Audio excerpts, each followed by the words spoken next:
Chapitre 48. Qui est le plus grand? De retour à Capernaum, Jésus ne réintégra pas les lieux où il avait enseigné le public, mais avec ses disciples, il chercha un refuge dans la maison qui allait être son domicile temporaire. Pendant le temps qui lui restait à passer en Galilée, il voulait se consacrer à l'instruction de ses disciples plutôt que de travailler au milieu des foules. En route vers la Galilée, le Christ s'était efforcé à nouveau de préparer l'esprit des disciples en vue des événements qui allaient se dérouler. Il leur fit savoir qu'il montait à Jérusalem pour y être mis à mort et ressuscité. Il ajouta une sombre prédiction: il allait être trahi et livré à ses ennemis. Et une fois de plus, les disciples ne le comprirent pas. Bien qu'assombris par une profonde douleur, un esprit de rivalité se faisait encore jour dans leur cœur. Ils se disputaient pour savoir lequel d'entre eux aurait la première place dans le royaume. Soucieux de cacher à Jésus leur querelle, au lieu de se tenir tout près de lui comme de coutume, ils musaient en arrière, si bien qu'il les devança à l'entrée de Capernaum. Jésus, qui lisait leurs pensées, désirait leur prodiguer ses conseils et ses instructions. Mais il préféra attendre un moment paisible où leurs cœurs fussent ouverts pour recevoir ses paroles. Ils avaient pénétré depuis peu dans la ville, quand le percepteur des impôts du temple s'approcha de Pierre avec cette question: « Votre maître ne paie-t-il pas les 2 drachmes ?» Ce tribut n'était pas une taxe civile, mais une contribution religieuse que chaque juif devait payer une fois par an pour l'entretien du temple. Refuser de payer ce tribut, c'était s'exposer à être considéré comme déloyal à l'égard du temple, ce que les rabbins jugeaient très sévèrement. L'attitude que le Sauveur avait prise à l'égard des lois rabbiniques et les violents reproches adressés aux défenseurs de la tradition fournissaient un prétexte à ceux qui l'accusaient de vouloir renverser le service du temple. Ses ennemis apercevaient enfin l'occasion de le discréditer. Ils trouvèrent un allié empressé dans le percepteur d'impôts. La question du percepteur donnait à entendre que le Christ manquait de loyauté à l'égard du temple. Pierre ne resta pas indifférent. Plein de zèle pour l'honneur de son maître, il se hâta de répondre, sans consultation préalable avec Jésus, que le tribut serait payé. Pierre, cependant, ne comprenait pas parfaitement l'intention de l'interrogateur. Certaines catégories de personnes étaient exemptées du paiement de ce tribut. Lorsque, au temps de Moïse, les Lévites avaient été mis à part pour le service du sanctuaire, ils n'avaient pas reçu un héritage comme les autres tribus. Lévi n'a reçu ni part ni héritage avec ses frères. C'est l'Éternel qui est son héritage. Au temps du Christ, les prêtres et les Lévites, toujours considérés comme affectés au service du temple, n'étaient pas tenus de payer cette contribution annuelle. Les prophètes étaient aussi exempts de ce paiement. Exiger ce tribut de Jésus, c'était ne tenir aucun compte de ses droits de prophète et de docteur et le traiter comme une personne ordinaire. S'il refusait de payer le tribut, il passait pour déloyal à l'égard du temple. En revanche, s'il le payait, il paraissait donner raison à ceux qui lui daignaient le titre de prophète. Peu de temps auparavant, Pierre avait reconnu Jésus comme le Fils de Dieu. Maintenant, il manquait l'occasion de mettre en lumière le caractère de son maître. Sa réponse au percepteur « Jésus paierait l'impôt » paraissait confirmer l'idée que prêtres et chefs s'efforçaient de propager au sujet de Jésus. Sans faire la moindre allusion à ce qui venait de se passer, Jésus demanda à Pierre, après qu'il le vit entrer dans la maison: « Qu'en penses-tu, Simon? Les rois de la terre, de qui perçoivent-ils des tributs ou un impôt? De leurs fils ou des étrangers ?» Pierre répondit: « Des étrangers. » Jésus dit alors: « Les fils en sont donc exempts. Les habitants d'un pays sont taxés pour l'entretien de leur roi, mais les enfants du monarque sont exempts. » Israël, qui faisait profession d'être le peuple de Dieu, était tenu de pourvoir à son service. Jésus, le Fils de Dieu, n'était pas soumis à cette obligation. Si les prêtres et les Lévites étaient exemptés en raison de leur rapport avec le temple, combien plus lui, pour qui le temple était la maison de son Père? Si Jésus avait payé le tribut sans une protestation, il eût virtuellement reconnu le bien-fondé de cette réclamation et infligé un démenti à sa divinité. Mais tout en jugeant pouvoir consentir à la demande, il lui déniait toute légitimité. En pourvoyant au paiement du tribut, il donna une preuve de son divin caractère. Il montrait qu'il était un avec le Père et par conséquent dispensé de l'impôt auquel étaient soumis tous les sujets du royaume. « Va à la mer, dit-il à Pierre, jette l'hameçon et tire le premier poisson qui viendra. Ouvre-lui la bouche et tu trouveras un statère, et donne-le-leur pour moi et pour toi. » Bien que sa divinité eût revêtu l'humanité, ce miracle manifesta sa gloire. De toute évidence, il était celui qui avait déclaré par l'intermédiaire de David « C'est à moi qu'appartiennent tous les animaux des forêts, ainsi que les bêtes des montagnes par milliers. Je connais tous les oiseaux des montagnes, et tout ce qui se meut dans les champs m'appartient. Si j'avais faim, je ne t'en dirais rien, car à moi est le monde et tout ce qu'il renferme. » Tout en déclarant sans ambiguïté qu'il ne se sentait nullement obligé de payer le tribut, Jésus ne voulut pas discuter avec les Juifs à ce sujet. Il savait qu'ils auraient interprété à faux ses paroles et s'en seraient servis pour l'accuser. Pour éviter un scandale, il consentit à faire ce que l'on n'était pas en droit d'exiger de lui. Cette leçon allait être précieuse pour les disciples. Bientôt, leur rapport avec le service du temple allait subir un changement. En attendant, le Christ leur conseillait de ne pas se mettre sans nécessité en opposition avec l'ordre établi. Autant que possible, ils devaient éviter de fournir l'occasion de présenter leur foi sous un faux jour. Sans sacrifier un seul principe de la vérité, les chrétiens doivent éviter la controverse autant que possible. Pendant que Pierre s'était rendu au bord de la mer, seul dans la maison avec les autres disciples, le Christ les interrogea. « De quoi discutiez-vous en chemin ?» La présence de Jésus et sa question leur fit voir les choses sous un jour tout nouveau. Honteux, se sentant condamnés, ils gardèrent le silence. Jésus avait dit qu'il allait mourir pour eux. Leur ambition égoïste faisait un contraste douloureux avec son amour désintéressé. En leur annonçant sa mise à mort et sa résurrection, Jésus s'efforçait d'amener la conversation des disciples sur la grande épreuve qui les attendait. S'ils s'étaient montrés capables de recevoir ce qu'il avait à leur dire, ils se seraient évité bien des amères angoisses qui allaient les amener à la limite du désespoir. Il leur eût adressé des paroles susceptibles de les consoler à l'heure de la privation et du désappointement. Malgré ce qu'il leur avait dit touchant le sort qui lui était destiné, dès qu'il leur eut fait savoir qu'il était sur le point de monter à Jérusalem, ils se reprirent à espérer que le royaume serait bientôt établi. C'est ce qui les avait poussés à se disputer pour savoir qui occuperait les premières places. Pierre étant revenu de la mer, les disciples lui firent part de la question du Sauveur, et l'un d'eux s'aventura finalement à demander à Jésus « Qui donc est le plus grand dans le royaume des cieux ?» Le Sauveur appela les disciples auprès de lui et leur dit « Si quelqu'un veut être le premier, qu'il soit le dernier de tous et le serviteur de tous. » Ces mots furent prononcés sur un ton solennel et impressionnant, mais les disciples n'étaient pas à même de comprendre. Ils ne pouvaient voir ce que le Christ discernait. Leur ignorance et leur inintelligence quant à la nature du royaume du Christ étaient la cause apparente de leur dispute. Par un exposé sur la nature du royaume, Jésus aurait pu éteindre momentanément leur querelle, mais la cause profonde aurait subsisté. Même s'ils eussent été parfaitement instruits, une question de préséance eût suffi pour ranimer leur dispute. Il s'en serait suivi un désastre pour l'Église après le départ du Christ. La lutte pour la première place provenait du même esprit qui avait provoqué le grand conflit au commencement dans le monde supérieur et rendu nécessaire la venue du Christ sur la terre et sa mort. Une vision s'offrit alors au regard de Jésus.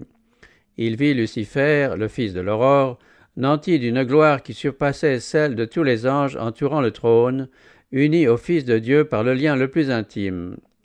Lucifer avait dit « Je serai semblable au Très-Haut ». Ce désir de gloire avait provoqué un conflit dans les parvis célestes et avait causé le bannissement d'une foule d'anges appartenant à l'armée divine. Si Lucifer avait réellement désiré être semblable au Très-Haut, il n'aurait jamais quitté la place qui lui était réservée dans le ciel, car l'Esprit du Très-Haut se manifeste par un ministère désintéressé. Lucifer convoitait la puissance de Dieu, mais non son caractère. Il recherchait la première place pour lui-même. Quiconque est animé de son esprit agira de même. Il en résultera la haine, la discorde, la guerre. Le règne appartient au plus fort. Le royaume de Satan est celui de la force. Chaque individu regarde son voisin comme un obstacle à son avancement ou un tremplin pour s'élever plus haut. Tandis que Lucifer considérait comme un bien à ravir d'être égal à Dieu, le Christ, souverainement élevé, s'est dépouillé lui-même en prenant la condition d'esclave, en devenant semblable aux hommes. Après s'être trouvé dans la situation d'un homme, il s'est abaissé lui-même en devenant obéissant jusqu'à la mort de la croix. Maintenant, la croix se dressait devant lui. Or, ses propres disciples étaient tellement imbus d'égoïsme, le principe qui est à la base du royaume de Satan, qu'ils ne pouvaient sympathiser avec leur Seigneur, ni même le comprendre quand il leur parlait des humiliations qu'il allait subir pour eux. Avec beaucoup de tendresse, mais non sans solennité, Jésus s'efforça d'enrayer le mal. Il montra quel est le principe qui gouverne le royaume des cieux, en quoi consiste la vraie grandeur, selon les talons en usage dans les cours célestes. Ceux qu'animaient l'orgueil et le désir de se distinguer étaient préoccupés de leurs propres intérêts, des récompenses escomptées, plutôt que de manifester leur reconnaissance envers Dieu pour ses bienfaits. Aucune place pour eux dans le royaume des cieux, puisqu'ils combattaient dans les rangs de Satan. L'humilité précède la gloire. Pour occuper une place élevée aux yeux des hommes, le ciel choisit l'ouvrier qui, comme Jean-Baptiste, prend une place humble devant Dieu. Le disciple qui ressemble davantage à un enfant est l'ouvrier le mieux qualifié pour l'œuvre de Dieu. Les intelligences célestes sont prêtes à coopérer avec celui qui cherche à sauver les âmes et non à s'élever au-dessus des autres. Quiconque ressent profondément le besoin de l'aide divine priera en vue de l'obtenir. Le Saint-Esprit lui donnera sur Jésus des lueurs qui fortifieront et ennobliront son âme. En pleine communion avec le Christ, il s'en ira travailler pour ceux qui périssent dans leurs péchés. Oint en vue de sa mission, il réussira là où d'autres, plus intelligents, mieux doués, ont échoué. Quand des hommes s'enflent d'orgueil, s'imaginant être indispensables au succès du grand plan divin, le Seigneur les fait mettre de côté. Il montre ainsi qu'il ne compte pas sur eux. Loin d'être arrêtés par leur départ, l'œuvre avance avec plus de puissance. Il ne suffisait pas aux disciples d'être instruits concernant la nature du royaume. Il leur fallait un changement du cœur qui les mit en accord avec ses principes. Appelant à lui un petit enfant, Jésus le plaça au milieu d'eux et, le pressant tendrement dans ses bras, il dit « Si vous ne changez et si vous ne devenez comme les petits enfants, vous n'entrerez point dans le royaume des cieux. » La simplicité, l'oubli soi-même, l'amour confiant d'un petit enfant, telles sont les qualités que le ciel apprécie. Elles constituent la vraie grandeur. Jésus montra encore à ses disciples que son royaume ne se distingue pas par les grandeurs humaines et le faste. Au pied de Jésus, on ne tarde pas à oublier toutes ces choses. Riches et pauvres, savants et ignorants, communient ensemble sans aucune préoccupation de caste ou de primauté. Tous se réunissent, en tant qu'âmes rachetées par le sang, également conscientes de leur dépendance de celui qui les a rachetés pour Dieu. Elle a du prix aux yeux de Dieu, l'âme sincère, animée d'un esprit de contrition. Sans tenir compte du rang social, de la richesse, du degré d'intelligence, il appose son sceau sur les hommes devenus un avec Christ. Le Seigneur de gloire agrée ceux qui sont doux et humbles de cœur. Tu me donnes pour bouclier ton puissant secours, dit David, et ta bonté, devenue un élément du caractère humain, me rend fort. Quiconque reçoit en mon nom un de ces petits enfants, dit Jésus, me reçoit moi-même, et quiconque me reçoit ne me reçoit pas moi-même, mais celui qui m'a envoyé. Ainsi parle l'Éternel, le ciel est mon trône et la terre est mon marchepied. Voici celui sur lequel j'abaisse mes regards, c'est celui qui est humble, qui a l'esprit contrit et qui tremble à ma parole. Les paroles du Sauveur amenèrent les disciples à se défier d'eux-mêmes. Bien que personne n'eût été visé directement dans la réponse, Jean se demanda s'il avait bien agi dans un cas particulier. Avec une humilité tout enfantine, il interrogea Jésus. « Maître, dit-il, nous avons vu un homme qui chasse les démons en ton nom et qui ne nous suit pas, et nous l'en avons empêché parce qu'il ne nous suit pas. » En réprimandant cet homme, Jacques et Jean avaient pensé sauvegarder l'honneur de leur Seigneur. Ils commençaient à se rendre compte qu'en réalité, ils avaient été préoccupés surtout de défendre leur propre honneur. Ils reconnurent leur erreur et acceptèrent le reproche que leur adressa Jésus. « Ne l'en empêchez pas, car il n'est personne qui fasse un miracle en mon nom et puisse aussitôt après parler mal de moi. » Il ne convenait pas de repousser quelqu'un qui témoignait de la sympathie pour le Christ. Il y en avait beaucoup qui avaient été fortement impressionnés par le caractère et l'œuvre du Christ et dont les cœurs s'ouvraient à la fois en lui. Incapables de juger des mobiles secrets, les disciples devaient se garder de décourager de telles âmes. Quand Jésus les aurait quittés, laissant son œuvre entre leurs mains, ils ne devaient pas s'abandonner à un esprit étroit et exclusif, mais manifester plutôt la même large sympathie qu'ils avaient vu agir en leur maître. Le fait que quelqu'un ne se conforme pas en tout à nos idées ou à nos opinions ne nous autorise pas à lui interdire de travailler pour Dieu. Le Christ est notre grand maître. Notre rôle ne consiste pas à juger ou à commander, mais à nous asseoir humblement aux pieds de Jésus, nous laissant instruire par lui. Toute âme que Dieu a amenée à lui soumettre sa volonté peut devenir un instrument susceptible de révéler l'amour du Christ qui pardonne. Combien ne devons-nous pas veiller à ne point décourager un porteur de la lumière divine, interceptant ainsi les rayons qui devraient briller dans le monde. Faire preuve de dureté ou de froideur à l'égard d'une âme attirée au Christ, précisément ce qu'avait fait Jean en empêchant quelqu'un d'opérer des miracles au nom du Christ, cela pouvait avoir pour résultat de pousser cette âme dans le sentier de l'ennemi et de causer sa perte. Ceci doit être évité à tout prix, car, dit Jésus, pour celui qui provoque cette perte, il vaudrait mieux qu'on lui mette au cou une meule comme on tourne les ânes et qu'on le jette dans la mer. Et il ajouta, « Si ta main est pour toi une occasion de chute, coupe-la. Mieux vaut pour toi entrer manchot dans la vie que d'avoir les deux mains et d'aller dans la géhenne, dans le feu qui ne s'éteint pas.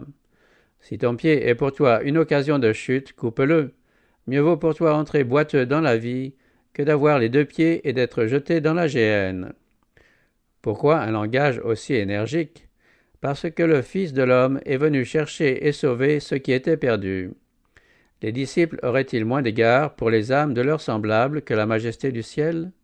Chaque âme a coûté un prix infini. Détourner une âme du Christ, faire en sorte que pour elle l'amour du Sauveur, son humiliation et son agonie aient été vains, c'est un horrible péché. Malheur au monde à cause des occasions de chute, car il est nécessaire qu'il se produise des occasions de chute. Que le monde, inspiré par Satan, s'oppose aux disciples du Christ et s'acharne à détruire leur foi, c'est à quoi il faut s'attendre. Mais malheur à celui qui agit de même, tout en se couvrant du nom du Christ. Notre Seigneur est couvert d'opprobre par ceux qui présentent son caractère sous un faux jour, entraînant des foules dans les sentiers de l'erreur. Toute habitude, tout procédé susceptible d'induire quelqu'un au péché devrait être abandonné coûte que coûte, afin d'éviter de déshonorer le Christ. La bénédiction céleste ne saurait être accordée à un homme violant les principes éternels du droit. Cultiver un seul péché suffit pour dégrader le caractère et égarer d'autres personnes. Si l'on n'hésite pas à sacrifier un pied ou une main, voire un œil, pour épargner la mort à un corps, avec combien plus de soin devrions-nous rejeter loin de nous un péché, occasionnant la mort de l'âme. Dans le service rituel, on ajoutait du sel à chaque sacrifice. Ceci avait pour but d'enseigner, de même que l'encens qui était offert, que seule la justice du Christ peut rendre le service agréable à Dieu. Jésus faisait allusion à cet usage quand il disait « Tout homme sera salé de feu. Ayez du sel en vous-même, et soyez en paix les uns avec les autres. » Voulons-nous nous offrir comme un sacrifice vivant, saint, agréable à Dieu ? Il nous faut recevoir le sel salutaire la justice de notre Sauveur. On devient alors le sel de la terre, réprimant le mal parmi les hommes de la même manière que le sel préserve de la corruption. Mais si le sel a perdu sa saveur, s'il n'y a qu'une simple profession de piété sans l'amour du Christ, cela n'est utile à rien. Aucune influence salutaire n'est exercée sur le monde. Si vous voulez édifier mon royaume avec succès, dit Jésus, vous devez recevoir mon esprit. Si vous désirez être une odeur de vie pour la vie, devenez participant de ma grâce. Il n'y aura plus alors aucune rivalité, aucune recherche du propre intérêt, aucun désir d'obtenir la première place. Vous serez animés de l'amour qui ne cherche pas son profit personnel, mais celui d'autrui. Que le pécheur repentant fixe ses regards sur l'agneau de Dieu qui ôte le péché du monde. En le contemplant, il sera transformé. La crainte fera place à la joie, les doutes à l'espérance. La gratitude sera éveillée. Le cœur de pierre sera brisé. L'âme sera inondée d'amour. Le Christ sera en elle une source d'eau jaillissant pour la vie éternelle. Quand nous voyons Jésus, l'homme de douleur, connaissant la souffrance, travaillant à sauver les âmes perdues, méprisé, tourné en dérision, chassé de ville en ville, jusqu'à la fin de sa mission, quand nous le voyons en Gethsémanée, suant des grumeaux de sang, puis agonisant sur la croix, quand nous voyons tout ceci, le moi perd ses exigences. Si nous regardons à Jésus, nous aurons honte de notre froideur, de notre léthargie, de notre égoïsme. Nous consentirons à être n'importe quoi ou même rien du tout, pourvu que nous puissions servir notre Maître de tout notre cœur. Nous serons heureux de porter la croix en suivant Jésus et d'endurer l'épreuve, l'opprobre, la persécution par amour pour lui. Nous qui sommes forts, nous devons supporter les faiblesses de ceux qui ne le sont pas et ne pas chercher ce qui nous plaît. Une âme qui croit en Christ, même si sa foi est faible, si sa marche est chancelante comme celle du petit enfant, ne doit pas être sous-estimée. Tout ce qui nous donne un avantage sur d'autres, qu'il s'agisse d'instruction, de distinction, de noblesse de caractère, de formation chrétienne, d'expérience religieuse, nous rend débiteurs à l'égard de ceux qui sont moins favorisés. Nous devons nous mettre à leur service dans toute la mesure du possible. Sommes-nous forts? Soutenons les mains des faibles. Des anges glorieux, qui sans cesse contemplent la face du Père céleste, accomplissent avec joie leur ministère en faveur des plus petits. Les âmes tremblantes, ayant de déplorables défauts de caractère, leur sont spécialement confiées. Des anges sont toujours présents là où le besoin est le plus pressant, où la bataille fait rage, où les circonstances sont le plus décourageantes. Les vrais disciples du Christ doivent apporter leur coopération à ce ministère. Si l'un de ces petits se laisse vaincre par le mal et commet une faute contre vous, il vous appartient de le relever. N'attendez pas qu'il fasse les premiers pas vers la réconciliation. Qu'en pensez-vous? Si un homme a 100 brebis et que l'une d'elles s'égare, ne laisse-t-il pas les 99 sur les montagnes pour aller chercher celle qui s'est égarée? Et s'il parvient à la retrouver, en vérité je vous le dis, il s'en réjouit plus que pour les 99 qui ne se sont pas égarés.